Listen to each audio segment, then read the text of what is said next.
Assalamualaikum warahmatullahi wabarakatuh. Alhamdulillah. Alhamdulillahilladzi khalaqal mauta wal hayata liyabluwakum ayyukum ahsanu amala wa ja'ala lil wusuli ilaihi tara'iqa wadihatan wa subula. Wa ashhadu an la ilaha illallah wahdahu la syarika lah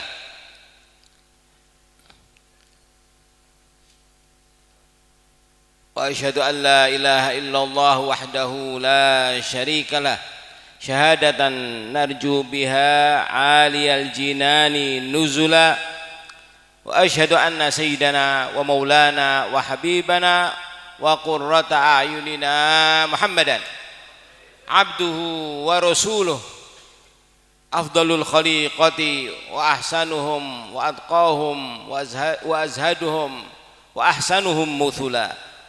Allahumma salli wa sallim wa barik wa azim wa karrim wa majid ala habibina wa syafi'ina wa qurrati a'yunina maulana Muhammad wa ala alihi wa ashabihi as-salikina subula rabbihim dhulula. Amma ba'd.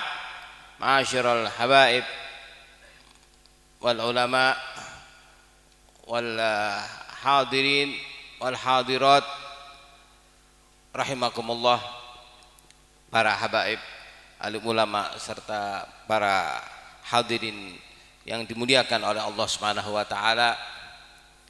Alhamdulillah, tsumma alhamdulillah, di mana kita dimantapkan akan himmah kita, dikuatkan akan niatan kita, serta diringankan kaki-kaki kita guna kita menghadiri bersama-sama dan membaca akan dzikir wa tahlil yang pahalanya kita alamatkan pada Al-Kiai Al-Hajj Muhammad Subadar, yang mana hal tersebut jika menunjukkan akan suatu hal, dipastikan menunjukkan akan kita-kita yang hadir ini berkat menghadiri akan malam khatam daripada tahlil li Al-Hajj Al-Kiai Subadar adalah daripada mereka-mereka yang dipilih oleh Allah Subhanahu wa taala daripada hamba-hambanya, yang dicintai oleh Allah Subhanahu wa taala dari hamba-hambanya, sebagaimana dikatakan oleh Al-Imam An-Nawawi radhiyallahu an, adalah daripada tanda-tanda hamba-hamba pilihan, hamba-hamba yang dimuliakan oleh Allah Subhanahu wa taala, yaitu manakala dimampukannya untuk mempergunakan akan waktu-waktunya, dimampukannya untuk mempergunakan akan umur-umurnya, bahkan saat-saatnya, untuk meningkatkan akan taqarrub kepada Allah Subhanahu wa taala dan meraih akan mathubah dari Allah Subhanahu wa taala, semacam malam hari di mana kita berada ini. Betapa tidak pada malam hari ini kita menghadiri akan khatam daripada tahlil Al-Kiai Al-Hajj Subadar, yang mana beliau adalah merupakan pengganti, merupakan pewaris daripada baginda Nabi Muhammad sallallahu alaihi wasallam. Ini merupakan suatu anugerah yang teramat besar bagi kita-kita, di mana kita dimampukan untuk menghadiri akan malam khatam daripada tahlil beliau, karena beliau dalam hal kehidupan ini, beliau adalah daripada mereka-mereka yang menjadi pewaris-pewaris baginda Nabi Muhammad sallallahu alaihi wasallam, yang mana keberadaan akan inayah, rahmat dan keselamatan untuk kehidupan di dunia ini berada pada mereka-mereka pewaris-pewaris baginda Nabi Muhammad sallallahu alaihi wasallam. Berarti kita menghadiri akan malam yang penuh akan inayah dari ayat dari Allah Subhanahu wa taala ini kita tergolong daripada mereka-mereka ahlul khair, tergolong daripada mereka-mereka yang kelak akan dikumpulkan bersama pewaris-pewaris Nabi Muhammad sallallahu alaihi wasallam. Perlu kita ketahui sebagaimana disebutkan dalam athar bahwasanya Allah Subhanahu wa taala dalam kehidupan di dunia ini telah menciptakan akan asyar dan beserta pelaku-pelakunya. Innallaha khalaqa syarr wa khalaqa lahu ahlan. Wa khalaqal khair wa khalaqa lahu ahlan. Fakunu min ahlil khair wa la takunu min ahli syarr. Sesungguhnya Allah Subhanahu wa taala telah menciptakan akan kebaikan juga beserta perangkatnya, pelaku-pelakunya, lakon-lakonnya. Dan begitu pula Allah Subhanahu wa taala di sisi lain menciptakan akan kebaikan dan beserta pelaku-pelakunya. Maka hendaknya kalian menjadi orang-orang yang menjadi pelaku-pelaku kebaikan dan putuskanlah hubungan kalian daripada asyar. Jangan sampai kalian menjadi ahlus syar. Maka sebagaimana orang yang melakukan perzinaan itu merupakan oknum-oknum perangkat-perangkat daripada asyar yang sudah ditentukan oleh Allah Subhanahu wa taala fil azal. Maka begitu pula menghadiri akan majalisul khair. Ya, ini adalah gambaran daripada kita adalah perangkat-perangkat daripada al khair. Lebih-lebih al khair yang namanya adalah al ilm. Menghadiri majelis-majelis ilm termasuk dalam hal ini manakala meninggal akan ulama kita menghadirinya, ini adalah merupakan gambaran daripada kita termasuk pada golongan ahlul khair yang kelak dikumpulkan bersama Al Kiai Subadar, yang mana pada malam hari ini kita menghadiri akan Lailat Khatamnya. Betapa tidak, karena Al Kiai Subadar adalah merupakan pewaris Nabi Muhammad sallallahu alaihi wasallam, pewaris Kanjeng Nabi Muhammad sallallahu alaihi wasallam, yang mana dalam hal ini daripada mulianya ulama, Allah Subhanahu wa taala menjadikan kedudukan ulama itu hanya satu tingkat di bawah daripada kedudukan al-anbiya wal mursalin. Di sini menggambarkan betapa mulianya Al Kiai Al Haj Subadar. Bahkan tidak sampai di situ saja, kalau manusia-manusia yang lain manakala meninggal putus akan ilmunya, putus akan amalannya, putus akan ibadahnya, namun tidak dengan ulama, tidak dengan Kiai Subadar. Ilmunya, amalannya tetap berlaku ila yaumil qiyamah. Sebagaimana yang dikatakan oleh Mahagur kami Al-Habibul Imam Al-Muhaddits Muhammad bin Alawi Al-Maliki, beliau mengatakan bahwasanya hadisnya diriwayatkan oleh Imam Muslim dan Abu Dawud, idza mata ibnu adam in qata amalu illa min thalath shadaqatin jariyah au ilmin yuntafa'u bihi aw waladin shalihin yad'ula. Ketiga-tiganya ini semuanya menggambarkan akan makom daripada ulama. Kesemuanya menggambarkan akan ketinggian daripada makom daripada yang kita bacakan tahlil pada malam hari ini, yaitu Kiai Subadar. Betapa tidak, manakala Nabi mengatakan idza mata ibnu adam in qata amaluhu illa min thalath, jika mati anak Adam maka terputuslah akan apa amalnya kecuali tiga hal. Shadaqatin jariyah, sedekah yang berkesinambungan. Adakah sedekah yang lebih berkesinambungan daripada sedekah ilmu? Mengajarkan ilmu di majelis-majelis seperti Kiai Subadar. Au ilmin yuntafa'u bihi, memang ini sudah gawinya para ulama. Awaladin sholihin yad'ulah, atau anak soleh yang selalu mendoakannya. Dalam hal ini mafhum daripada awaladin sholihin yad'ulah bukan auladus sulub, anak-anak darah daging, tapi justru murid-muridnya. Murid-murid ini adalah anak-anak daripada ulama yang sebenarnya. Kenapa? Karena kelak mereka inilah yang akan menjadikan amalan-amalan daripada guru-gurunya menjadi amalan-amalan yang banyak dan diterima oleh Allah Subhanahu wa taala. Maka dengan meninggalnya Kiai Subadar, kita tidak perlu meratapinya terlalu. Tidak perlu. Kenapa?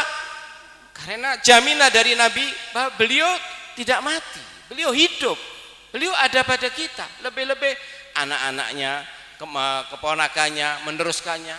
Nah, ini benar-benar gambaran bahwa Al-Kiai Subadar la yamut, tidak meninggal, tidak meninggal.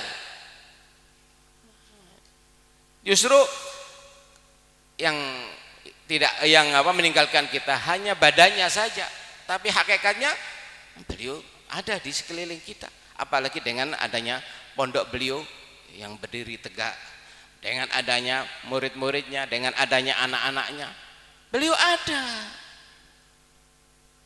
beliau bersama kita.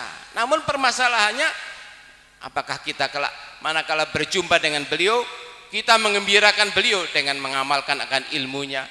Apakah manakala kita berjumpa dengan beliau, kelak kita mengembirakan beliau dengan waktu di dunia kita membantu akan anak-anak beliau, akan keturunan-keturunan beliau untuk memantapkan akan ma'had ini, sehingga menelurkan akan ulama-ulama yang kesemuanya akan mengembirakan baginda Nabi Muhammad sallallahu alaihi wasallam.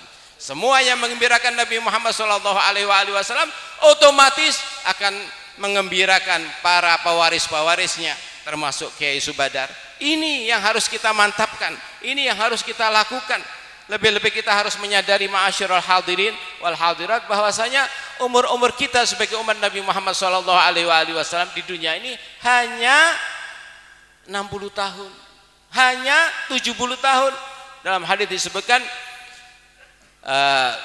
bahwasanya inna hasoda a'mar ummati sab'una situna sana au sab'una sana wa qalilun man yajuzu dzalik au kama qala Rasulullah sallallahu alaihi wasallam. Sesungguhnya masa-masa panen umur-umur umatku ini hanya 60 tahun dan 70 tahun. Hanya 60 tahun dan 70 tahun saja. Wa qalilun man yajuzu dzalik. Sesehat apapun daripada manusia, daripada umat Nabi Muhammad sallallahu alaihi wasallam ini tidak akan melebihi 60 tahun atau tidak akan melebihi 70 tahun. Sesehat apapun, makan vitamin apapun, olahraga tiap pagi, sebelum mencapai 70 tahun sudah innalillahi wa inna ilaihi rajiun. Bahkan untuk ukuran umat Nabi Muhammad sallallahu alaihi wasallam, sebagaimana dikatakan oleh Al-Habibul Imam Abdullah bin Ali Haddad, 40 tahun ini adalah merupakan masa klimaks daripada kehidupan umat Nabi Muhammad sallallahu alaihi wasallam. Apa arti daripada klimaks daripada kehidupan umat Nabi Muhammad sallallahu alaihi wasallam umur 40 tahun? Maksudnya jika seorang dari umat Nabi Muhammad sallallahu alaihi wasallam diberi umur 40 tahun, baik laki-laki maupun perempuan, kemudian amal-amal ketaatannya jauh kalah daripada amal-amal kemaksiatannya, ini sudah menjadi cerminan bahwa dirinya akan menjadi ahlun nar, menjadi cerminan bahwa dirinya min ahli syaqawah wal iyadu billah. Dalam athar disebutkan idza balagha ar-rajulu minal umur arba'ina sanatan walam yazid khairu syarrah falyatajahhaz ilan nar. Falyatajahhaz ilan nar.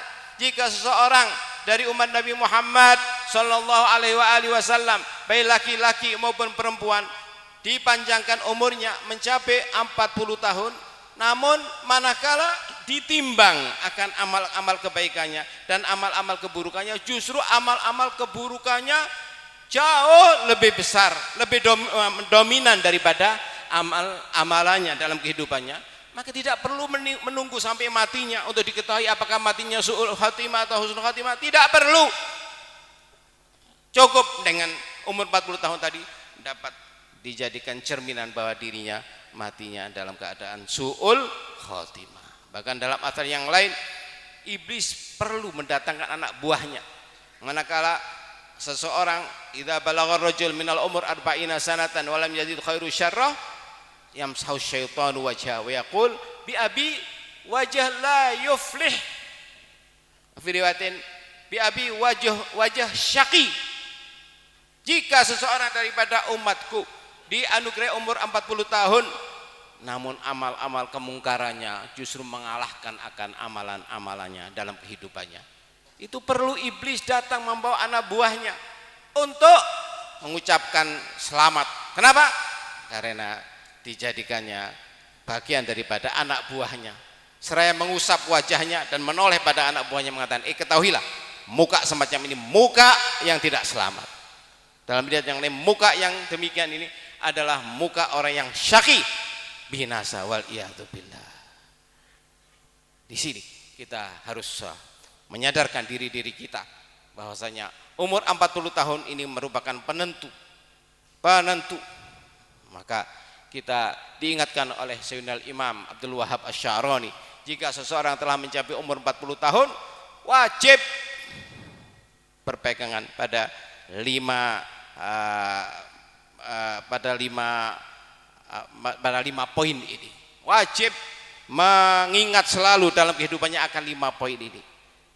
Yang pertama, an yatuya firasyahu wa alla yanama illa ghalaba.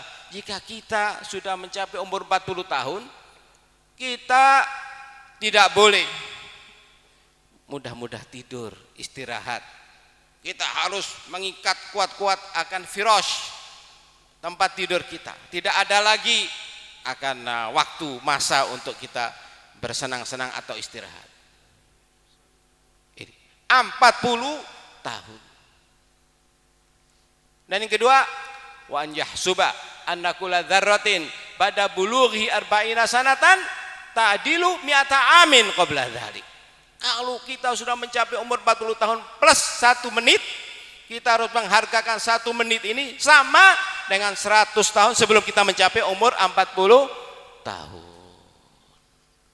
Lebih-lebih Al-Imam Al-Ghazali menyebutkan bahwasanya jika di antara kita diberi umur 60 tahun, kemudian setiap malamnya kita tidur 8 jam.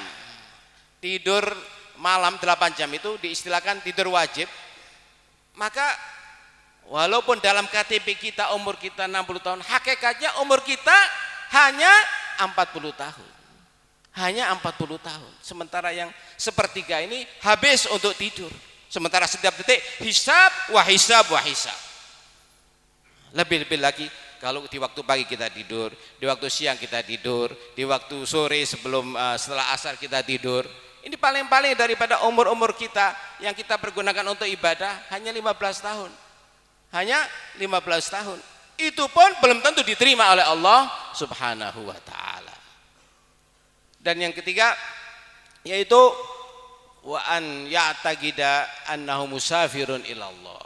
Begitu seseorang mencapai umur 40 tahun, tidak boleh dia mengandalkan akan kesehatannya. Tidak dibolehkan. Kenapa? Karena begitu yang mencapai umur 40 tahun berarti dia berada di persimpangan jalan. Walaupun jasadnya ada di rumahnya beserta keluarganya, makan, minum, hakikatnya dia ini sudah lebih dekat pada liang kubur. Pada liang kubur lebih dekat. Maka Sayyidina Imam Asy-Syafi'i radhiyallahu an begitu mencapai umur 40 tahun mendadak beliau memakai tongkat. Memakai tongkat padahal beliau tidak sakit, tidak terpeleset sebelumnya. Manakala ditanyakan oleh anak buahnya, oleh murid-murid beliau, kenapa ya ayyuhal imam antum mendadak memakai tongkat? Dijawab oleh beliau, i'lamu bi anil yaum qad balagtu minal umur arba'ina sanah wa anni musafirun ilallah. Aku sengaja memakai tongkat guna mengingatkan nafsuku, diriku yang angkara murka, bahwa aku sekarang dalam keadaan musafir ilallah. 40 tahun. Kemudian yang keempat, wa alla yafraha biwadhifah. Kalau sudah mencapai umur 40 tahun, maka tidak dibolehkan berebut akan kedudukan. Ini gambaran daripada ulama ulama akhir zaman berebut akan kedudukan, berebut akan kepemimpinan, Ini alamat daripada al-khosirin, orang-orang yang khosirin. Yang kelima, wa alla yuzahim ala dunya. Begitu mencapai umur 40 tahun tidak dibolehkan untuk apa? Untuk berebut akan dunia. Kenapa? Ligurbihi minal almaniyah. Karena begitu dekatnya dengan kematian, 40 tahun. Oleh karena demikian, mari kita berikrar pada Allah Subhanahu wa taala untuk benar-benar menggembirakan akan kiai kita Al-Kiai Muhammad Subadar, yaitu dengan menjalankan akan perintah-perintah beliau, tetap menghadiri majelis-majelis yang diasuh oleh beliau dan membantu anak-anaknya, keturunannya dalam membina, membangun akan pondok ini guna menghasilkan akan mereka-mereka yang menjadi pewaris-pewaris Nabi Muhammad sallallahu alaihi wasallam, sehingga dengan demikian kita kelak akan selalu kita mengembirakan beliau, mengembirakan salaf-salaf beliau, bahkan mengembirakan Nabi Muhammad sallallahu alaihi wasallam. Amin, Allahumma amin. Allahumma inna nas'aluka ya Allah, ya sami'ad du'a, ya mujibad da'awat, inna nas'aluka ya Rabb an taj'al quduma al-Kiai al-Hajj Muhammad Subadar alaika yakunu mahalla inayatik wa yakun unwan riayati nabiyika Muhammad sallallahu alaihi wasallam. Allahumma ij'al quduma al-Kiai al-Hajj Subadar alaika yakunu mahalla inayatik wa yakun unwan riayati habibika al-azam sayyidina Muhammad sallallahu alaihi wasallam. Allahumma ij'al ma naqasa min umrihi ziyadatan fi a'mari auladihi waj'al ma naqasa min umri ziyadatan fi amari ahfadi waj'al ma naqasa min umri ziyadatan fi amari asbati waj'al ma naqasa min umri ziyadatan fi amari talamidati. Allahumma ij'al ma naqasa min umri ziyadatan fi amari ahbabihi wa muhibbihi ya arhamar rahimin. Allahumma inna nas'aluka an taj'al qabrahu rawdatan min riyadil jannah. Allahumma ij'al qabrahu rawdatan min riyadil jannah. Allahumma ij'al qabrahu rawdatan min riyadil jannah wa adkhil fi qabrihi ya Rabb sya'abibar ridha wal maghfirah war rauha war ridwan wa khlu man khallafahu minal ahl wa minal aulad wa minat talamid wa minal ahbab wal muhibbin bir ridha was sabr was salwan. Allahumma kharij min hadzal mahad al jammal ghafir minal ulama'il amilin. Allahumma kharij min hadzal mahad الجم الغفير من العلماء العاملين وخرج من هذا المهد العلماء الجامعين بين علم الشريعة والطريقة والحقيقة وخرج من هذا المعهد الجم الغفير من العلماء الجامعين بين علم الشريعة والطريقة والحقيقة وخرج من هذا المعهد الجم الغفير من العلماء العاملين والنافعين للعباد والبلاد بحق النبي محمد سيد السادات. اللهم إنا نسألك أن تخرج من هذا المعهد الجم الغفير من العلماء الذين اختلطت العلوم النافعة بقلوبهم وبأرواحهم وبنفوسهم وبعظامهم وبشعورهم وبجلودهم وبعروقهم وبدمائهم وبدموعهم وبكل جزء من أجزاء أبدانهم يا أرحم الراحمين. اللهم خرج من هذا المعهد العلماء الحائزين على النصيب الأكبر والحظ الأوفر من ميراث النبي محمد من هدية حبيبنا محمد من منحة حبيبنا محمد ميراث نبوي هدية مصطفوية منحة محمدية علوية علوية بحق النبي محمد سيد البرية وصلى الله على سيدنا محمد وعلى آله وصحبه وسلم. الحمد لله رب العالمين. الفاتحة.